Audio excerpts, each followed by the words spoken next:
الحمد لله رب العالمين والصلاة والسلام على أشرف الأنبياء والمرسلين وخاتم النبيين محمد وعلى آله وصحبه ومن تبعهم بإحسان ودعا بدعوتهم إلى يوم الدين. أما بعد فأعوذ بالله من الشيطان الرجيم. بسم الله الرحمن الرحيم. قال الله تبارك وتعالى: ومن يتوكل على الله فهو حسبه. وقال تعالى: إن الله يحب المتوكلين. وقال النبي صلى الله عليه وسلم: لا عدوى ولا طيرة ولا هام ولا صفر.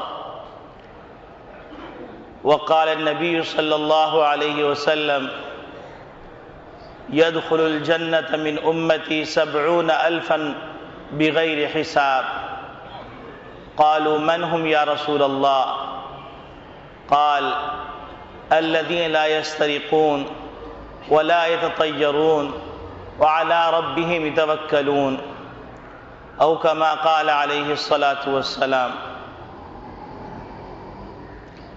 میرے محترم بزرگوں، عزیز دوستو، دینی اسلامی بھائیوں، اللہ رب العالمین نے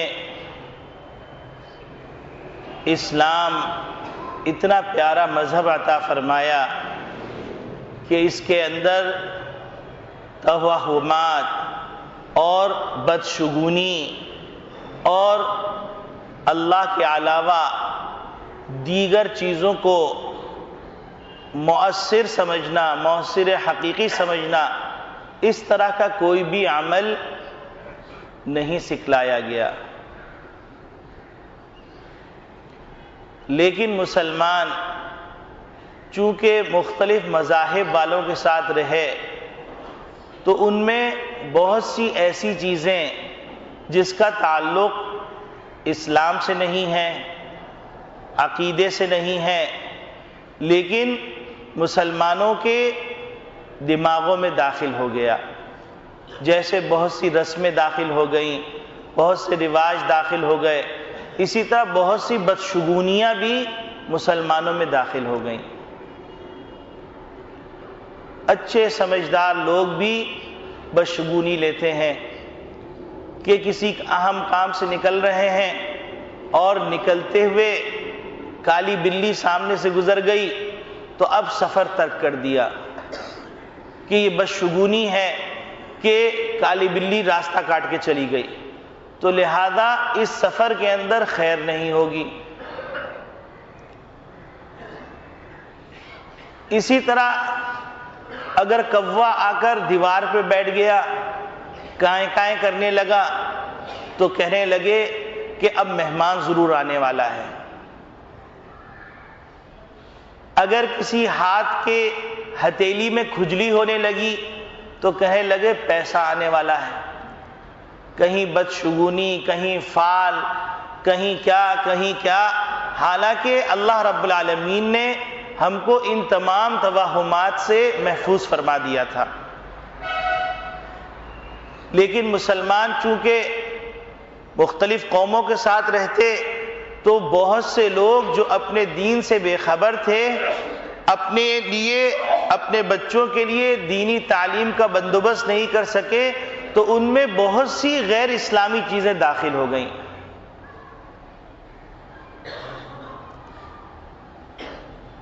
اللہ رب العالمین ارشاد فرماتے ہیں کہ وَمَن يَتَوَكَّلْ عَلَى اللَّهِ فَهُوَ حَسْبُهُ. جو اللہ پہ بھروسہ کرتا ہے اللہ اس کے لیے کافی ہے. اللہ رب العالمین ارشاد فرماتے ہیں کہ ان اللہ یحب المتوکلین. اللہ رب العالمین اپنے پر بھروسہ کرنے والوں کو پسند فرماتے ہیں. اللہ رب العالمین نے ارشاد فرمایا: اذا عزمت فتوکل علی اللہ. جب تم کسی کام کا ارادہ کرو تو اللہ پر بھروسہ کرو.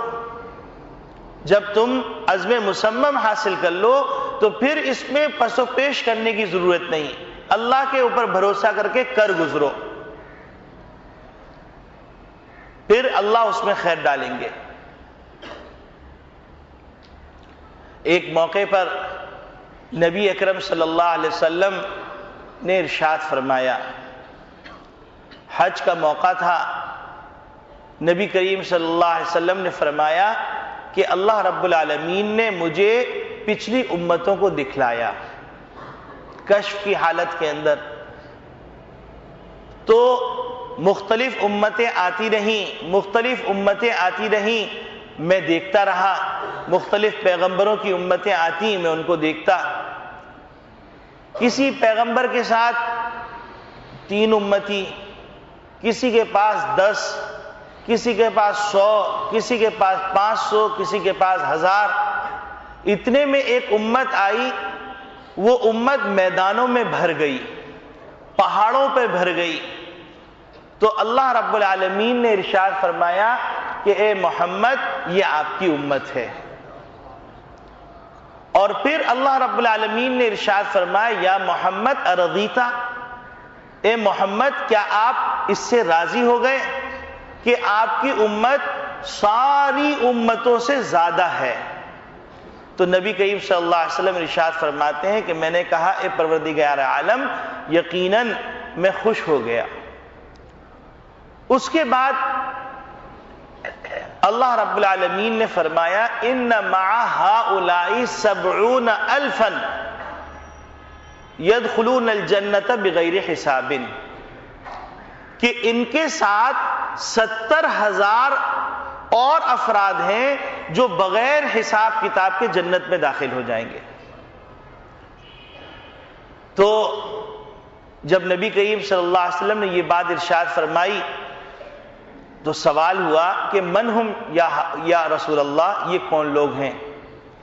تو نبی کریم صلی اللہ علیہ وسلم نے فرمایا کہ جن کے اندر 4 صفات پائی جائیں گی وہ ان 70,000 افراد کے اندر ہیں جو بغیر حساب کتاب کے جنت میں داخل ہوں گے۔ تو یہاں پر ایک صحابی حضرت عکاشہ رضی اللہ تعالیٰ عنہ تشریف فرما تھے۔ حضرت عکاشہ رضی اللہ تعالیٰ عنہ نے عرض کیا اے اللہ کے رسول میرے لیے دعا فرمائیے، یا رسول اللہ فادع اللہ ان یجعلنی منہم، میرے لیے دعا فرمائیے کہ اللہ رب العالمین مجھے ان 70,000 لوگوں میں داخل فرما دے۔ تو نبی کریم صلی اللہ علیہ وسلم نے دعا فرمائی تو اللہ رب العالمین نے دعا قبول فرمائی۔ تو ایک اور صاحب کھڑے ہوئے اور کہا کہ اللہ کے رسول میرے لیے بھی دعا فرما دیجئے۔ تو نبی کریم صلی اللہ علیہ وسلم نے ارشاد فرمایا سبقک عکاشہ، عکاشہ تم سے سبقت لے گئے، اب یہ سلسلہ تو نصیب والوں کو ہے۔ پھر اس کے بعد نبی کریم صلی اللہ علیہ وسلم نے وہ 4 صفات ذکر فرمائی۔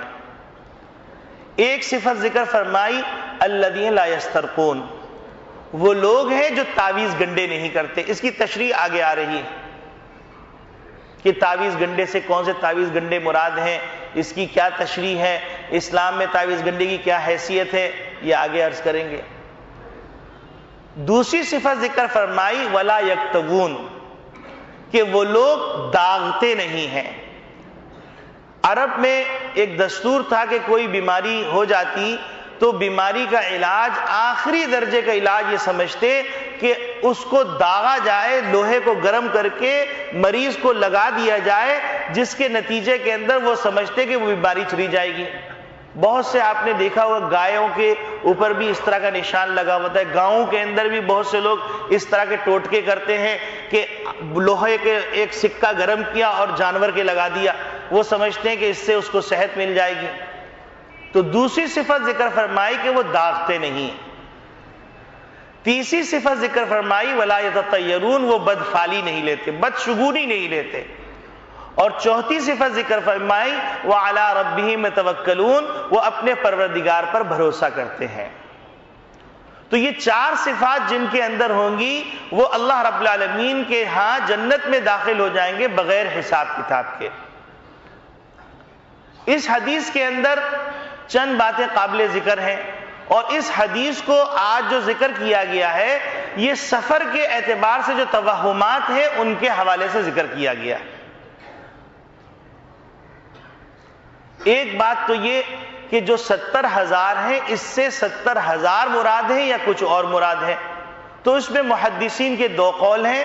ایک قول تو یہ ہے کہ 70,000 سے مراد 70,000 افراد ہی مراد ہیں، یعنی عدد مطلوب ہے. اور ایک قول یہ ہے کہ 70,000 کا لفظ استعمال کیا گیا ہے کثرت کی طرف اشارہ کرنے کے لیے. جیسے ہم لوگ کہتے ہیں کہ 100% سچے، تو ہم 100% جو لفظ استعمال کرتے ہیں یہ انتہائی پختگی کے لیے استعمال کرتے ہیں. یا اسی طریقے سے کہ جیسے کہتے ہیں 10 آنے بات صحیح ہے، تو اسی طریقے سے یہ جو 70,000 کہا گیا ہے تو یہاں پر بعض محدثین کا خیال یہ ہے کہ 70,000 کا عدد مراد نہیں ہے بلکہ کثرت مراد ہے. کہ جس طرح محمد صلی اللہ علیہ وسلم کی امت دوسری امتوں کے مقابلے میں کثرت سے ہے، اسی طرح بغیر حساب کتاب کے داخل ہونے والے محمد صلی اللہ علیہ وسلم کی امت میں کثرت سے لوگ ہیں. اور تیسرا قول اس کے بارے میں یہ ہے کہ 70,000 جو کہا گیا ہے ہر 70,000 کے ہر فرد کے ساتھ 70,000 مراد ہیں. تو اب آپ اندازہ کر لیے 70,000 کو 70,000 سے ضرب دیں گے تو تعداد کہاں پہنچے گی جا کر. بہرحال جو لوگ اس مجمع کے اندر اپنے آپ کو داخل کرنا چاہتے ہیں تو اللہ رب العالمین کا احسان اور نبی کریم صلی اللہ علیہ وسلم کی محبت کہ نبی کریم صلی اللہ علیہ وسلم نے اپنی امت کو بتلا دیا کہ 70,000 افراد جو بغیر حساب کتاب کے داخل ہوں گے ان کی 4 صفات ہیں. جو یہ صفات اپنے اندر پیدا کر لے گا وہ بھی انشاءاللہ اس میں شامل ہو جائے گا. تو بہرحال یہ تو 70 کی تشریح ہو گئی. اس کے بعد جو 4 صفات ذکر کی گئی ہیں، ایک صفت تو یہ ذکر کی گئی کہ لا یسترقون، وہ تعویذ گنڈے نہیں کرتے. جیسا کہ آپ جانتے ہیں کہ 2 انتہائیں ہیں، ایک انتہا افراط ہے، ایک انتہا تفریط ہے. افراط اور تفریط کے درمیان اسلام ہے. عیسائیت اور یہودیت یہ افراط و تفریط کا مجموعہ ہے، لیکن اس کے درمیان اگر کوئی چیز ہے تو وہ اسلام ہے. تو اسی طریقے سے تعویذ گنڈے کے سلسلے میں افراط و تفریط پائی جاتی ہے. ایک طبقہ یہ کہتا ہے کہ تعویذ گنڈے حرام ہیں، بالکل استعمال نہیں کرنا چاہیے، شرک ہے، جس نے استعمال کر لیا وہ کافر ہو گیا، اس کو نئے سرے سے کلمہ پڑھنا چاہیے. ایک طبقہ وہ ہے جو یہ کہتا ہے کہ سب کچھ تعویذ گنڈے ہی ہیں، حتیٰ کہ کاروبار بھی تعویذ گنڈا ہے، اولاد بھی تعویذ گنڈے سے ہوگی، خوشیاں بھی تعویذ گنڈے سے حاصل ہوں گی، یعنی سب کچھ تعویذ گنڈے ہیں. یہ تفریط ہے. لیکن اسلامی تعلیم ان کے درمیان ہے. وہ یہ ہے کہ وہ تعویذ گنڈے جس میں شرکیہ کلمات استعمال کیے گئے، غیر اللہ کی مدد حاصل کی گئی، تو وہ تعویذ گنڈے حرام ہیں. اور وہ تعویذ گنڈے جس کے اندر اللہ کا کلام پڑھا گیا، قرآنی آیات کو لکھا گیا، احادیث کی دعائیں لکھی گئیں، تو وہ حرام نہیں ہے. اب بعض لوگ کہتے ہیں کہ میاں آپ سوچئے غیر اللہ سے مدد حاصل کر رہے ہیں، غیر اللہ کے پاس جا رہے ہیں، تو ان کو ایک کامن سینس کی بات سمجھا دی جائے کہ آپ کو نزلہ زکام ہوتا ہے تو ڈاکٹر صاحب کیا اللہ میاں ہیں؟ ڈاکٹر کے پاس جاتے ہیں کہ نہیں جاتے ہیں؟ تو سبب اختیار کرنا یہ غیر اللہ سے مدد حاصل کرنا نہیں ہے. دنیا دارالاسباب ہے، دارالاسباب کے اندر سبب اختیار کرنے کا حکم ہے، لیکن بھروسہ مسبب الاسباب پہ کرنا ہے. جیسا کہ ایک صحابی آئے نبی کریم صلی اللہ علیہ وسلم کی خدمت میں اور آ کے عرض کیا کہ اللہ کے رسول میں نے اونٹ اللہ کے بھروسے پہ چھوڑ دیا. نبی کریم صلی اللہ علیہ وسلم فرمایا کہ تم نے اس کو اقال ڈالا تھا، یعنی سبب اختیار کیا تھا؟ تو انہوں نے کہا نہیں، میں نے اللہ کے بھروسے پہ کھلا چھوڑ دیا. نبی کریم صلی اللہ علیہ وسلم نے فرمایا یہ توکل نہیں ہے، توکل یہ ہے کہ تم اس کے پاؤں میں اقال ڈال دو، پھر بھروسہ اقال پہ نہ کرو، اللہ پہ کرو. تو یہ ایک عام ذہن چلا جا رہا ہے اور ایک افراد و تفرید کوئی دین کی طرف ایک آدمی دین کی طرف نہیں آ رہا، دین کی طرف آ گیا تو اب فوراً، چونکہ شیاطین جو ہے انسانوں میں سے بھی ہوتی ہیں، جنات میں بھی سے ہوتے ہیں، فوراً آ جاتے ہیں کچھ لوگ، آ کے کہتے ہیں آپ کی نماز درست نہیں ہے، آپ نے فلاں کام نہیں کیا لہذا آپ کی نماز ختم ہو گئی، آپ یوں نہ کیجئے، حدیث میں کہیں نہیں آیا، بخاری میں کہیں نہیں لکھا ہوا۔ اب ایک طبقہ اس چکر کے اندر پاگل ہوا ہے، اور وہ چیزیں جو معتدل مسلک کی ہیں، جو صحیح باتیں ہیں، ان چیزوں کا بھی انکار کر رہے ہیں، تو یہ بھی در حقیقت انکار حدیث کا ایک فتنہ ہی ہے۔ تو اس کے نتیجے میں ایک بڑا طبقہ منکرین حدیث ہوا چلا جا رہا ہے۔ بہرحال یہ الگ موضوع ہے، بتانے کا مقصد یہ ہے کہ شیاطین جو وسوسے ڈالتے ہیں وہ جنات میں سے بھی ہوتے ہیں، انسانوں میں سے بھی ہوتے ہیں۔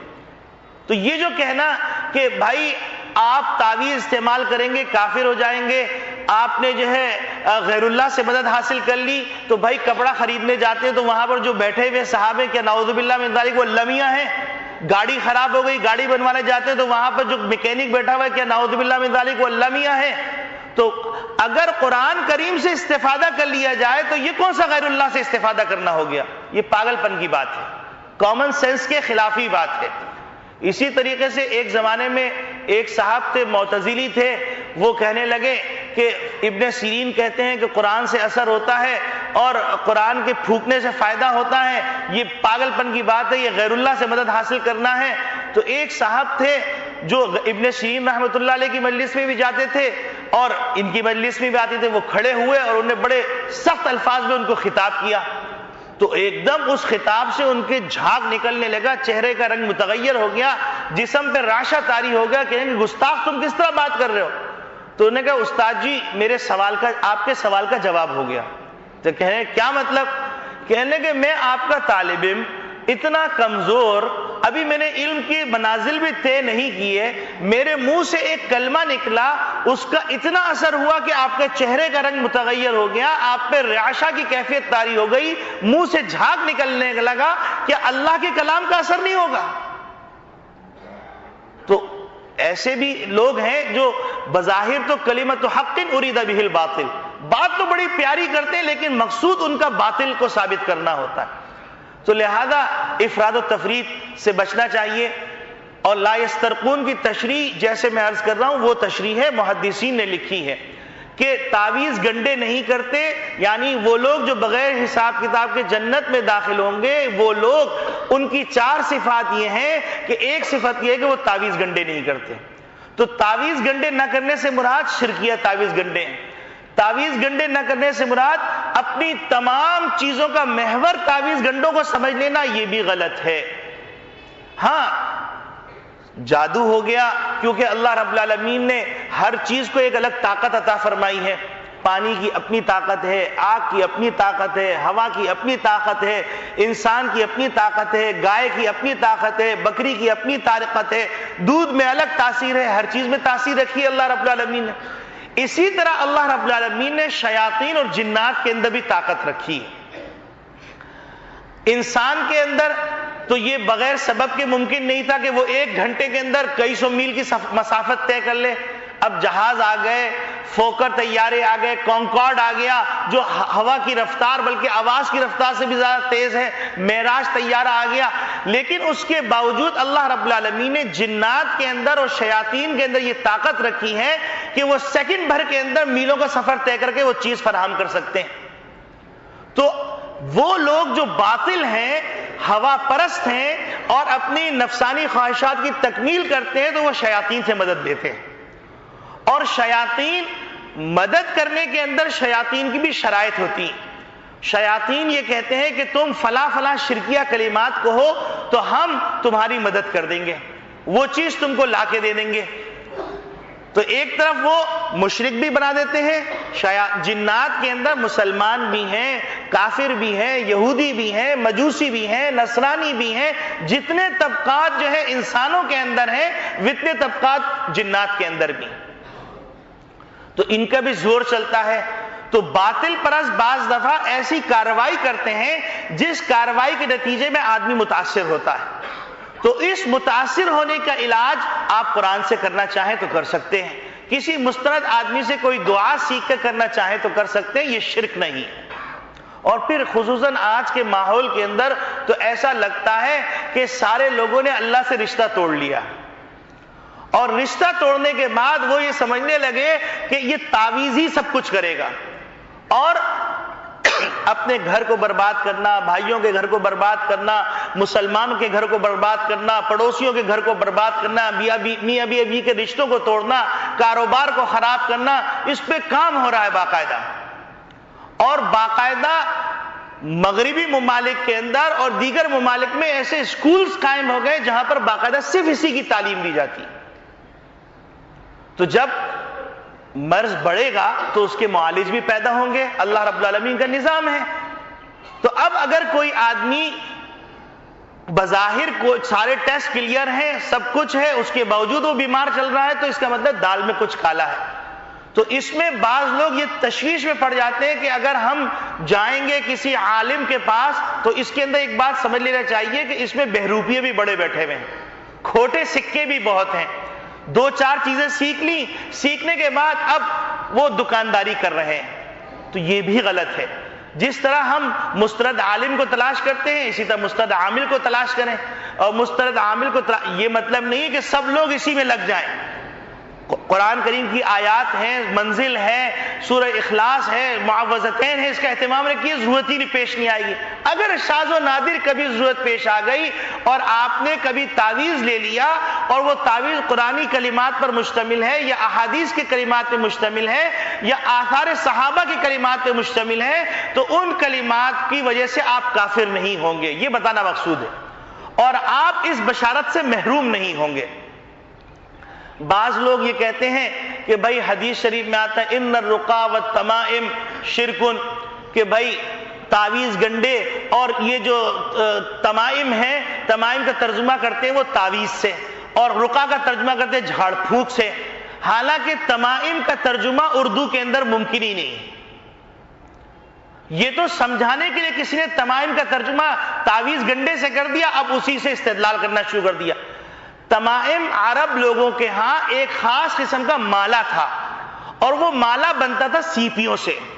سیپیوں سے مالا بنانے کے بعد وہ اس مالے کے اوپر منتر پڑھتے تھے، جو منتر شیاطین نے سکھائے تھے ان کو۔ وہ منتر پڑھتے، منتر پڑھنے کے بعد اس پہ دم کرتے، اور دم کرنے کے بعد بچوں کے گلے میں ڈال دیتے اور سمجھتے کہ یہ بچے حفاظت میں آ گئے۔ تو نبی کریم صلی اللہ علیہ وسلم نے جو فرمایا کہ تمائم شرک ہے، تو یہ تمائم سے مراد وہ مالے ہیں جو سیپیوں سے بنائے گئے تھے، اور سیپیوں کو وہ اس کے اندر مؤثر حقیقی سمجھتے تھے اور اس میں شرکیہ منتر پڑھا کرتے تھے، وہ تمائم مراد ہے۔ تو لہذا یہ خلط مبحث کرنا یہ بھی عقل مندی کی بات نہیں ہے۔ تو اگر کسی نے تعویذ پہن لی تو تعویذ پہننے کے نتیجے میں نوچ کے پھینکا جا رہا ہے، اس سے قطع تعلق کیا جا رہا ہے اور اس سے نفرت کا اظہار کیا جا رہا ہے، یہ سارے افراد و تفرید ہے۔ اور اگر یوں کہا جائے کہ شدت پسندی، تو یہ شدت پسندی۔ یہ اب رہ گیا معاملہ اس کا کہ کیا نبی کریم صلی اللہ علیہ وسلم نے بھی کبھی کوئی عمل بتلایا ہے، کوئی پھونک کی ہے، کوئی حدیث موجود ہے؟ کیا صحابہ نے کبھی ایسا کیا ہے؟ تو چلیے ہم حدیث کے اوراق گردانی کرتے ہیں، تو ہم کو نظر آتا ہے کہ نبی کریم صلی اللہ علیہ وسلم معوذتین 3 دفعہ پڑھ کے رات میں سوتے وقت اپنے اوپر پھونکا کرتے تھے، ہاتھ پر دم کر کے پورے جسم پر۔ حتیٰ کہ حضرت عائشہ صدیقہ رضی اللہ تعالیٰ عنہ فرماتی ہیں کہ مرض الوفات میں نبی کریم صلی اللہ علیہ وسلم کمزور ہو گئے تھے، تو اس کمزوری کو دیکھتے ہوئے میں نے یہ سوچا، حضرت عائشہ کے کلمات تھے رضی اللہ تعالیٰ عنہ، کہ میں نے یہ سوچا کہ نبی کریم صلی اللہ علیہ وسلم ساری زندگی معوذتین پڑھتے رہے، اب آخری عمر کے اندر یہ چھوٹ رہا ہے، تو فرماتی ہیں کہ میں نے معوذتین پڑھے اور برکت کے لیے۔ الفاظ میں غور فرمائیے، بعض لوگ تبرک کے بھی قائل نہیں ہیں، یہ بھی بیوقوفی کی بات ہے بھیا۔ برکت ہوتی ہے اور اللہ والوں کی دعا کی بھی برکت ہوتی ہے، اللہ والوں کی بھی برکت ہوتی ہے، قرآن کی بھی برکت ہے، ان برکتوں کا بھی انکار نہیں کرنا چاہیے، لیکن برکتوں کو اصل سمجھ لینا، باقی چیزوں کو فرع سمجھ لینا، یہ بھی افراد و تفرید ہے۔ تو بہرحال وہ فرماتی ہیں کہ میں نے کہا کہ میں اپنے ہاتھ پہ دم کر کے ہاتھ پھیروں، نبی کریم صلی اللہ علیہ وسلم زیادہ متبرک ہے تو میں نے آپ صلی اللہ علیہ وسلم کے دست مبارک میں دم کیا اور آپ ہی کے ہاتھ کو پورے جسم پر پھیر لیا. تو یہ دو باتیں ثابت ہو گئی، یہ حدیث کی کتاب میں موجود ہے. اسی طریقے سے ایک اور مسئلہ کہ حضرت عبداللہ بن سلام رضی اللہ تعالیٰ عنہ پہلے یہودی تھے، بعد میں مسلمان ہو گئے. تو وہ فرماتے ہیں کہ یہودیوں کا جادو بڑا سخت ہوا کرتا تھا، اور آپ نے پڑھا ہی ہے معوذتین کے شاہ نزول کے اندر کہ ایک یہودیہ نے نبی کریم صلی اللہ علیہ وسلم پہ جادو کیا تھا، اور پھر اس کے اوپر یہ آیات نازل ہوئی اور نبی کریم صلی اللہ علیہ وسلم کے اوپر جادو کا اثر بھی ہوا، اور پھر اس دیا تھا اور یاد کرا دیا تھا. لیکن جو ہمارے چھوٹے بچے تھے جو ان کلمات کو پڑھ نہیں سکتے تھے، میں نے ان کلمات کو لکھ کر ان کے گلے میں ڈال دیا تھا. اس سے زیادہ کیا صحیح روایت ہوگی؟ تو لہذا کہنے کو وہ مسلمانوں کے تعویذ دے رہے ہیں، لیکن حقیقت کے اندر وہ سفلی عمل کالا علم سے کام کر رہے ہیں. اور وہ لوگ اپنا تجدید ایمان کر لیں، اور تجدید ایمان کرنے کے بعد تجدید نکاح بھی کر لیں، کیونکہ دائرے اسلام سے خارج ہونے کے بعد آدمی کا نکاح بھی ٹوٹ جاتا ہے. تو لہذا اللہ کی ذات پر بھروسہ کرنا یہ پہلی شرط ہے. اللہ کی ذات پر اگر بھروسہ نہیں ہوگا تو غیر اللہ کے اوپر بھروسہ کیا جائے گا، اور اس کے لیے وہ کام کیے جائیں گے کہ جس کا تصور کرنا ہی ممکن نہیں ہے کہ یہ انسانی معاشرے کے اندر، اسلامی معاشرے کے اندر یہ سب کچھ ہو رہا ہے. گھروں کو اجاڑنے کے لیے، حتیٰ کہ تعجب ہوتا ہے کہ دنیا میں ایسا بھی ہونے لگا کہ ماں عامل کے پاس جاتی ہے اور جا کے کہتی ہے کہ میری بیٹی پہ ایسا جادو کر دو کہ وہ کوڑیوں کا محتاج ہو کے میرے گھر پہ آ کے پڑ جائے، کیونکہ اس کا شوہر میرے شوہر سے زیادہ مالدار ہے، وہ اترا کے آتی ہے، میرے تن بدن میں آگ لگ جاتی ہے. یہ ماں کہہ رہی ہے. ایک عاشق عامل کے پاس جا رہا ہے کہ میری معشوقہ کا نکاح کسی اور سے ہو رہا ہے، لہذا ایسی تعویذ کر دو کہ ان کی ازدواجی تعلقات ہی قائم نہ ہو سکیں. اور لوگ کر رہے ہیں کام، اور سمجھ رہے ہیں کہ ہم نے بڑا نیک کام کیا. دنیا تو گئی آخرت بھی گئی. مرنے سے پہلے توبہ کر لیجئے. دنیا میں ایسے لوگ بھی ہیں کہ آپ کو تعجب ہوگا، ایسے لوگ بھی ہیں جو اللہ کا نام لیتے ہیں اور دین کا کام کرنے کی باتیں کرتے ہیں، لیکن ایک دیندار دوسرے دیندار پہ جادو کر رہا ہے. یہ بدقسمتی ہے. لا یسترقون کے اندر وہ سارے منحوس لوگ مراد ہیں کہ وہ منحوس لوگ جو اس قسم کے کام کر رہے ہیں وہ منحوس ہیں، وہ جنت میں داخل نہیں ہوں گے، ان کو جنت کی خوشبو بھی نہیں ملے گی. اور اس کے اندر وہ لوگ مراد نہیں ہیں جو بوقت ضرورت اللہ پہ بھروسہ رکھتے ہوئے شرکہ کلمات کے بغیر معنی معلوم آیات کے ذریعے سے وہ تعویذ استعمال کرتے ہیں اور سبب کے درجے میں استعمال کرتے ہیں، تو وہ اس فضیلت سے محروم نہیں رہیں گے. دوسری صفت جو نبی کریم صلی اللہ علیہ وسلم نے بیان فرمائی، وَلَا يَكْتَوُونَ، کہ وہ لوگ داغتے نہیں ہیں. یہ داغنا اصل میں یوں سمجھ لیجئے کہ داغنے کی جو تکلیف ہے وہ یقینی ہے اور اس کی شفا موہوم ہے. تو ناجائز کام موہوم چیز کے لیے کرنا خود ناجائز ہے. تو اس وجہ سے نبی کریم صلی اللہ علیہ وسلم نے ارشاد فرمایا وَلَا يَكْتَوُونَ، کہ وہ لوگ جو بغیر حساب کتاب کے جنت میں داخل ہوں گے وہ لوگ ہیں جو داغتے نہیں ہیں.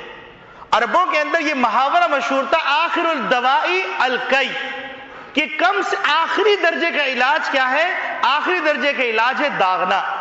نبی کریم صلی اللہ علیہ وسلم نے اس سے منع فرمایا. اور تیسری صفت ذکر فرمائی وَلَا يَتَيَّرُونَ، کہ وہ لوگ بدفعلی نہیں لیتے ہیں، بدشگونی نہیں لیتے. آج کے اس مہینے کے اندر مسلمانوں میں عجیب غریب قسم کے توہمات مشہور ہیں. سفر کا مہینہ منحوس ہے، ایک بات مشہور ہے، سفر کے مہینے کے اندر اگر شادی کر لی گئی تو وہ شادی ناکام ہو جائے گی. اور سفر کے مہینے کے اندر کوئی کاروبار شروع نہیں کرنا چاہیے چونکہ وہ کاروبار پنپتا نہیں. یہ سب مسلمانوں میں مشہور ہے. اسی طریقے سے سفر کے مہینے کے اندر ایک بات یہ مشہور کی گئی ہے، گاؤں گوٹھوں میں تو یہ زیادہ مشہور ہے بات، کہ سفر کے اندر پورے سال جو شیاطین لنگڑے لولے ہو جاتے ہیں، وہ سارے لنگڑے لولے شیاطین دنیا میں پھینک دیے جاتے ہیں. لنگڑے لولے بھینگے کوڑی کے مریض وہ سب بھیج دیے جاتے ہیں. تو وہ منحوس مہینہ ہے، اس لیے یہ سفر کے مہینے کو منحوس سمجھا جاتا ہے. یہ بات نہایت غلط بات ہے. اور یہ آئی کہاں سے؟ یہ بات آئی یہاں سے کہ پہلے زمانے میں حضور صلی اللہ علیہ وسلم کی تشریف یعنی بعثت سے پہلے یا اس کے قریب زمانے کے اندر سفر کے مہینے میں بہت ساری مصیبتیں آئی تھیں زمانے جاہلیت میں. تو اس وقت کے لوگوں نے یہ بات مشہور کر لی کہ یہ سفر کا مہینہ ہی منحوس تھا. تو یہ عقیدہ پکا ہو گیا. عقیدہ پکا ہو گیا تو نبی کریم صلی اللہ علیہ وسلم جب تشریف لائے تو تشریف لانے کے بعد نبی کریم صلی اللہ علیہ وسلم نے اس عقیدے کی نفی فرمائی اور فرمایا کہ لا سفرا، کہ سفر کا مہینہ منحوس نہیں ہے. اسی طریقے سے بعض لوگوں نے اس کو منحوس ثابت کرنے کے لیے مختلف روایات گھڑ لی ہیں. اب مثلا ایک روایت کیا گھڑی؟ ایک روایت یہ گھڑی ہے کہ پورے سال کے اندر 10 لاکھ نحوستیں نازل ہوتی ہیں آسمان سے، 10 لاکھ نحوستیں، اور ان میں سے 9,20,000 نحوستیں صرف سفر کے مہینے میں نازل ہوتی ہیں. اور کہتے ہیں قال النبی صلی اللہ علیہ وسلم. حضرت ملا علی قاری رحمۃ اللہ علیہ نے الموضوعات الکبیر کے اندر اس کو موضوع حدیث قرار دیا ہے. یہ حدیثی نہیں ہے، گھڑی ہوئی حدیث ہے. اسی طریقے سے کچھ لوگوں نے ایک حدیث اور نقل کی ہے، وہ یہ کہتے ہیں کہ نبی کریم صلی اللہ علیہ وسلم فرمایا کہ کون ہے جو مجھے سفر کے مہینے کے گزرنے کی خوشخبری سنائے. یہ حدیث بھی جھوٹی ہے، یہ حدیثی نہیں ہے. تو نبی کریم صلی اللہ علیہ وسلم فرماتے لا سفرا، کہ سفر کا مہینہ منحوس نہیں ہے. اور نبی کریم صلی اللہ علیہ وسلم نے جو بات فرمائی کہ 70,000 لوگ بغیر حساب کتاب کے جنت میں داخل ہوں گے، ان کی تیسری صفت جو ذکر فرمائی ولا یتطیرون، کہ وہ بدشگونی نہیں لیتے. وعلی ربہم یتوکلون، اور چوتھی صفت ذکر فرمائی کہ وہ اپنے پروردگار پر بھروسہ کرتے ہیں. اور میں نے سفر کے حوالے سے جو حدیث نقل کی، اس حدیث کے اندر چند کلمات ہیں، اس کے بھی تذکرہ کر دینا مناسب معلوم ہوتا ہے کہ نبی کریم صلی اللہ علیہ وسلم نے فرمایا لا سفرا، کہ سفر کا مہینہ منحوس نہیں ہے. یہ اسی زمانے جاہلیت کے عقیدے کی نفی کرنے کے لیے نبی کریم صلی اللہ علیہ وسلم نے یہ بات فرمائی. اور نبی کریم صلی اللہ علیہ وسلم نے 1400 سال پہلے اس بات کی نفی کر لی، لیکن مسلمان اپنی دینی تعلیمات سے دور ہو جانے کی وجہ سے آج بھی مسلمانوں کے اندر یہ بات مشہور ہو گئی ہے. تاریخ طے کرنے آ رہے ہیں، ارے دیکھو انگریزی مہینے کی تاریخ، اس میں کوئی سفر کی تاریخ تو نہیں پڑ رہی. نہیں بھائی، ہم سفر میں شادی نہیں کرتے، ہمارے خاندان کا تجربہ ہے یہ بڑے منحوس دن ہوتا ہے. یہ غلط بات ہے. کاروبار کا کوئی اچھا موقع آ رہا ہے لیکن وہ موقع گنوا رہے ہیں اور کہہ رہے ہیں کہ نہیں سفر کے مہینے میں ہم کوئی ایگریمنٹ نہیں کرتے. بھائی سفر گزر جانے کے بعد آنا، کیونکہ حضور نے فرمایا کہ سفر کے گزرنے کی خوشخبری سناؤ. یہ سب غلط باتیں ہیں. اور قرآن کریم سے جا کے پوچھئے تو قرآن کہتا ہے ان عدت الشہور عند اللہ 12 شہرا، یہ سارے مہینے اللہ کے ہیں، اس میں کوئی مہینہ منحوس نہیں ہے. انسان کے اپنے کرتوت کی وجہ سے وہ دن منحوس بنتا ہے، وہ مہینہ منحوس بنتا ہے. انسان کی ناشکری کی وجہ سے وہ چیزیں منحوس بن جاتی ہیں. ناشکری کے اوپر ایک بات یاد آئی کہ آپ جانتے ہیں کہ کچھ عرصہ پہلے ایک زلزلہ آیا تھا اور اس زلزلے کی رفتار کی وجہ سے مظفر آباد، باغ اور دیگر علاقے زمین بوس ہو گئے اور انتہائی شدید اسی درجے کے قریب کا زلزلہ کراچی سے گزرا. اللہ رب العالمین نے فضل فرمایا کہ کوئی جانی مالی نقصان نہیں ہوا. کیا ہمارے منہ سے کبھی ایک دفعہ الحمدللہ نکلا؟ تو اب آج ہم سب، اللہ دیکھ رہا ہے، اللہ سن رہا ہے، ہم سب یہ کہتے ہیں کہ اے اللہ اتنی بڑی مصیبت آپ نے ٹال دی، الحمدللہ.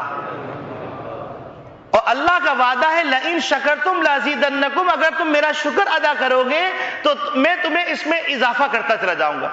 تو انشاءاللہ ثم انشاءاللہ آج آپ نے شکر کر لیا اور جب جب یہ مصیبت یاد آئے اور آپ اس کے اوپر اللہ کا شکر ادا کر دیں کہ اللہ نے بچا لیا، آپ کو وقت اس کی فضیلت حاصل ہو جائے گی. تو لہذا اس پہ اللہ کا شکر کر لیجئے. تو میں یہ عرض کر رہا تھا کہ نحوست جو ہے کسی چیز کے اندر نہیں رکھی ہوئی، نحوست انسان کی اپنی بدعملی سے آتی ہے. کیونکہ قرآن کریم میں خود موجود ہے ما اصابکم من مصیبت فبما کسبت ایدیکم، کہ تم کو جو مصیبت پہنچتی ہے تمہارے اپنے ہاتھوں کے کرتوت ہیں جس کی وجہ سے پہنچتی. ظہر الفساد فی البر والبحر بما کسبت ایدی الناس، دنیا کے اندر زمین اور خشکی میں جو فساد پیدا ہو گیا ہے وہ فساد بھی انسان کی بدعملی کی وجہ سے. تو ہم ان توہمات پہ تو بڑا یقین رکھتے ہیں کہ یہ نہیں کریں گے وہ نہیں کریں گے، لیکن کبھی سوچا کہ ہم نماز نہیں پڑھتے، اللہ اس کی وجہ سے جو نحوست آئی نماز کی فکر کریں.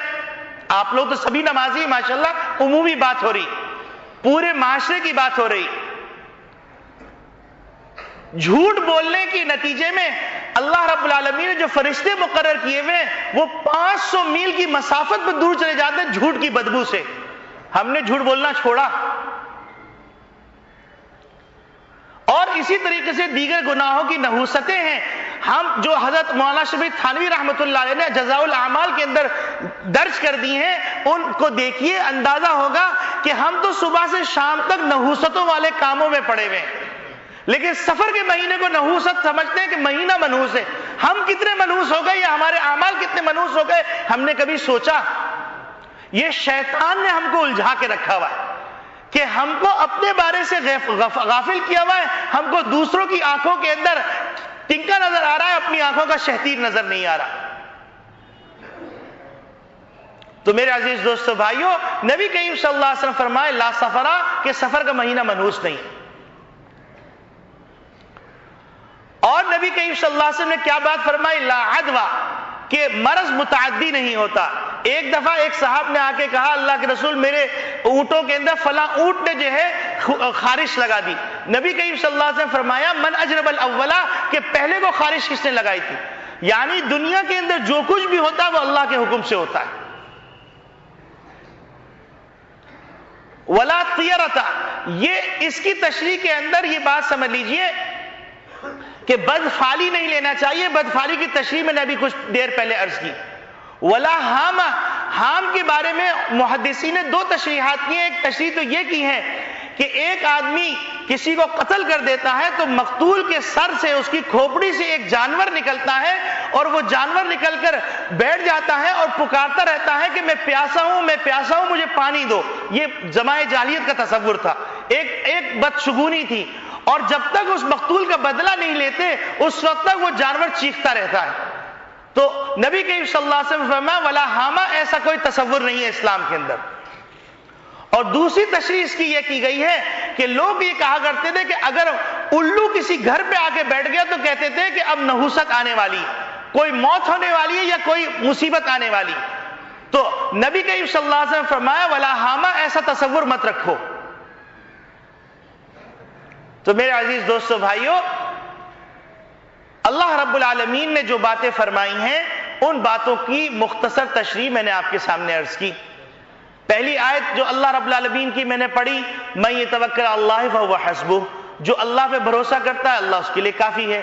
دوسری آیت میں نے عرض کی ان اللہ یحب المتوکلین، کہ اللہ رب العالمین توکل کرنے والوں کو پسند کرتے ہیں. تیسری آیت میں نے پڑھی فَإِذَا عَزَمْتَ فَتَوَكَّلْ عَلَى اللَّهِ، کہ جب آپ نے یہ ارادہ کر لیا اور جیسے وقتاً فوقتاً آپ مختلف نجی نشستوں میں یہ کہہ رہے ہیں کہ ہم ناموس رسالت کے قانون میں تبدیلی نہیں کرنا چاہتے، تو اللہ پہ بھروسہ کر کے آپ ڈنکے کی چوٹ پر ایوان میں یہ اعلان کر دیجئے کہ ہم اس میں کوئی تبدیلی کرنا نہیں چاہتے.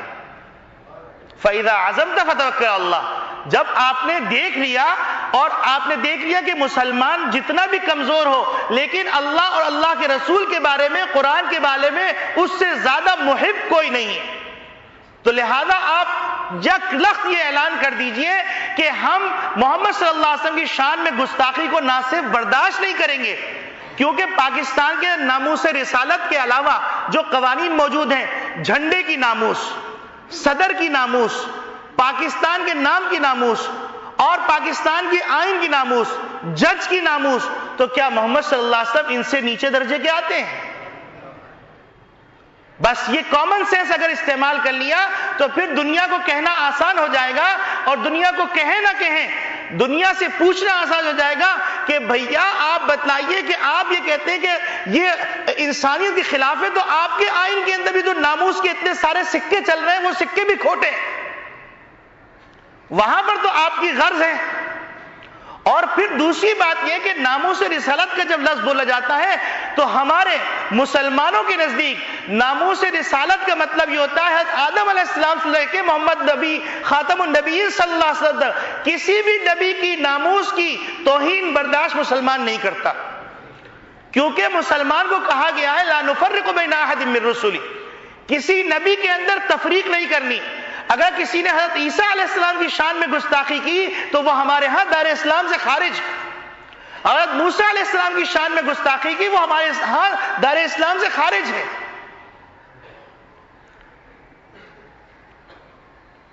اور اس کے بعد جو میں نے حدیث آپ کے سامنے پڑھی، اس حدیث کے اندر نبی کریم صلی اللہ علیہ وسلم فرماتے ہیں کہ 70,000 افراد، اب وہ چاہے 70 ضرب 70 ہو یا 70 کے ساتھ 70 ہو یا 70 کا عدد مراد ہو یا کثرت مراد ہو، جو بھی مراد ہو، 70,000 افراد بغیر حساب کتاب کے جنت میں داخل ہوں گے۔ ان میں وہ لوگ ہیں جن کے اندر 4 صفات پائی جائیں، لا یسترقون، کہ وہ تعویذ گنڈے نہیں کرتے، میں نے اس کی تشریح کر دی کون سے تعویذ گنڈے مراد ہیں، ولا یکتبون، داغتے نہیں ہیں، اور تیسری صفت بیان کی ولا یتطیرون، وہ بدشگونی نہیں کرتے، چوتھی صفت بیان کی وعلی ربہم یتوکلون، وہ اللہ کی ذات عالی پر بھروسہ کرتے ہیں۔ اللہ رب العالمین ہم سب کو یہ 4 صفات عطا فرما دے تاکہ ہم بھی بغیر حساب کتاب کے جنت میں داخل ہو جائیں، کیونکہ اللہ کے سامنے حساب کا جواب دینا ممکن ہی نہیں ہے۔ اللہ رب العالمین ہم سب کو بغیر حساب کتاب کے جنت میں داخل فرمائے اور ہمارے ملک کی حفاظت فرمائے، ہمارے ملک کے اندر اسلامی قوانین کو فروغ دینے کی توفیق عطا فرمائے۔ وآخر دعوانا ان الحمدللہ رب العالمین۔